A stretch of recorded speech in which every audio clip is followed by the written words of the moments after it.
So as a follow-up to the questions that we received on our recent webinar, I wanted to ask you both some follow-up questions that we received that we weren't able to get to. So the first is going to be grouped into the missing participant guidelines from an application perspective. And the first question, Liz, I'll ask you. What's different in the new best practices guidelines that were released by the Department of Labor versus the Field Assistance Bulletin 2014-01? So what is different is that the new guidance is really adding to what was in the FAB. So the FAB essentially had 4 mandatory steps and 1 optional step. All of those essentially are included in the new guidance. Plus, you have lots of additional steps for consideration. So primarily, the new guidance just supplements, it just adds on.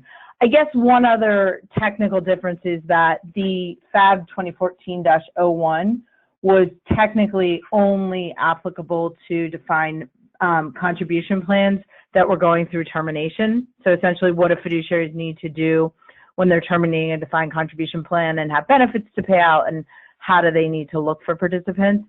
So, but informally, it was viewed by the DOL as having broader application to defined benefit plans and both types of plans on an ongoing administration basis. The new guidance no longer makes that sort of unofficially, so the new guidance also officially extends to both of those circumstances. Okay, good to know. Lindsay, maybe you'll take the next question.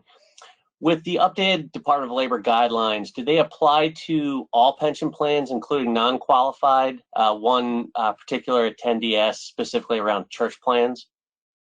Yeah, that's a really good question. So the guidance technically only applies to plans that are subject to ERISA, because that's really where the DOL has jurisdiction. So I think you'd have to, in the case of a church plan, I think you'd have to think about whether they've elected to be subject to ERISA or not. But there are plans out there, like some 403B plans are not subject to ERISA. 409 Cap A plans, non-qualified plans are not subject to ERISA, and so technically this guidance wouldn't apply. Not to suggest that it might not be a useful starting point if you're trying to find participants in those plans, to at least kind of take it into account and think about using it, but it wouldn't technically the DOL wouldn't have jurisdiction there. Okay. I think on top of that, Lindsay, I'll stay with you for this next question. When you think about pension risk transfer, in which the retiree is now a participant in a group annuity, as an example, what happens in that world if someone's gone missing? Is that also still, or is that considered part of this new guidelines as well? Yeah, that's a really great question, and I think kind of a tricky one, because the DOL seems to think that they have jurisdiction over those assets that are already transferred into annuity. I think technically we'd argue that those assets aren't subject; they're not plan assets subject to ERISA anymore. But I think there is some risk there of DOL taking a position on them, given that they used to be in an ERISA plan, and it probably is something to kind of think about when you're transferring assets as a plan fiduciary into one of those annuities, as to whether you want to have some provisions in your agreement with the annuity contract provider to address what happens if somebody goes missing down the road. Okay, good to know. Liz, back to you. Do you have any guidance or thoughts on automatically paying participants when they reach 72, or what is a reasonable age to stop searching for them? On that first question, I think that's actually somewhat outside the scope of this guidance. And what do I mean by that?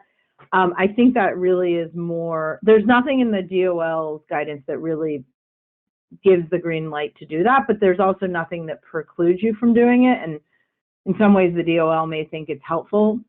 What jurisdiction this really raises is the qualification rules. And in particular, in order to have a sort of default payment at any age, the plan would have to permit that in accordance with any qualification rules. So I guess the bottom line is this guidance doesn't directly address it, but if the plan permits sort of a default payment, it certainly wouldn't be inconsistent with this guidance. The next thing I would say is that in terms of a reasonable age to stop searching, and unfortunately, this guidance also did not address that. It would have been really helpful if the DOL had put in an ending point.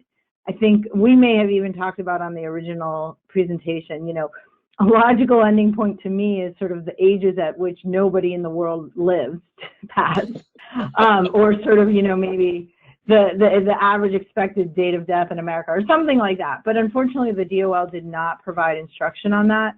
So if your goal is to only rely on the DOL guidance, you're not going to find an age limit. On the other hand, if a plan is insistent that they want to administratively have sort of an age stoppage, then that's where my recommendation would be. What you want to do is at least document why that selected date is a reasonably selected date. So, for example, I use the one of, the age of natural death of all human beings. That seems to me a reasonable one. You would just want to document that you've selected that.